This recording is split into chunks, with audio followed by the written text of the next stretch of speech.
Scroll through any social media feed or read the morning headlines, and you will notice a distinct, undeniable pattern.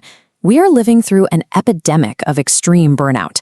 Our relationships are becoming incredibly fragile, and we exist in a hyper-capitalist reality where every aspect of human life is measured strictly by money. It feels like a uniquely modern techno-dystopia. We blame the algorithms and the economy. But read the historical record carefully, and you find that this exact psychological and societal collapse was diagnosed with terrifying precision 5,000 years ago. Look at these preserved palm leaves. They hold the texts of the Vishnu and Bhagavata Puranas. The intricate Sanskrit writing you see here is not a collection of mythical folklore or scary campfire stories. Instead, they map out a highly specific chain reaction. They describe how the loss of an internal moral foundation within a society triggers a mathematical, inevitable sequence of civilizational collapse. Tracing this ancient sequence gives us something rare today, a way to step outside our modern biases and diagnose the actual root cause of our current societal exhaustion.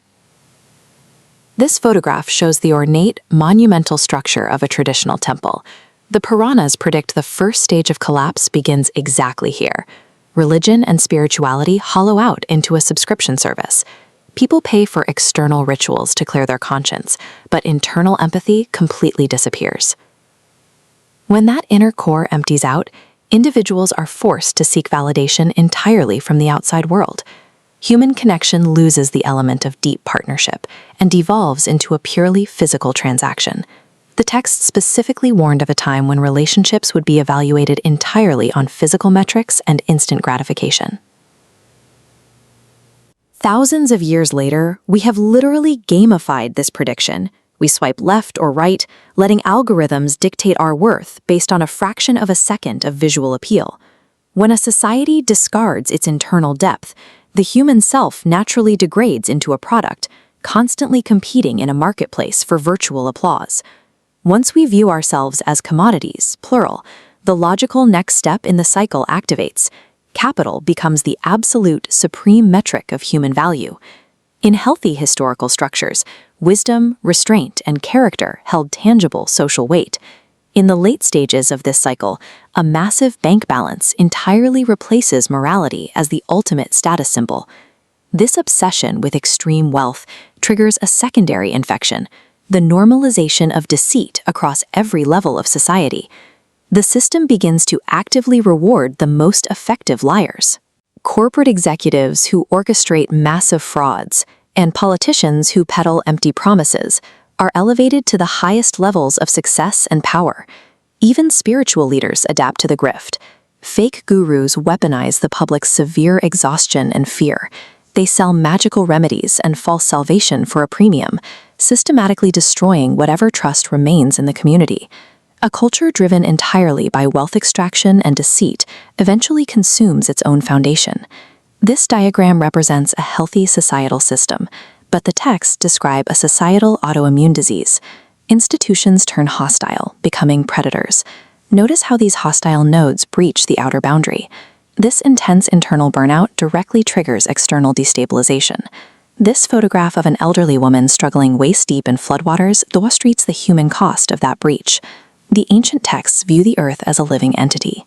When subjected to extreme exploitation, the planet develops a fever, manifesting as severe climate disasters to purge the toxicity. These extreme climate events are not random weather anomalies. In this framework, they are nature's self-correcting immune response, attempting to heal the heavy infection of human greed. According to the texts, we are currently standing at the absolute bottom of this cycle, the end of the Kali Yuga. This is the exact moment they predict the arrival of the Kalki avatar to completely dismantle the old world. We have to look past the literal interpretation of a divine savior. In Hindu philosophy, divine intervention often serves as a metaphor for a massive internal shift. The Kalki figure represents the friction point where the old system becomes so unlivable that the human mind is forced to evolve. Watch this surface fracture. This silent pulse represents a psychological breaking point.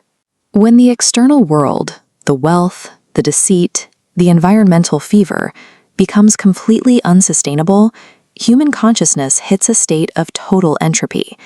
This forced pivot, triggered by the sheer impossibility of continuing the old way, is the essence of the Kalki event. These texts provide a diagnostic tool. By laying out the specific steps of collapse, they offer a way to identify exactly where our current trajectory is heading, allowing us to recognize the mechanics of our own ego while the cycle is still in motion. We are left with a final choice. We can passively wait for the system to consume itself entirely, or we can look into this 5,000-year-old mirror and use that recognition to reconstruct our reality from its moral foundation.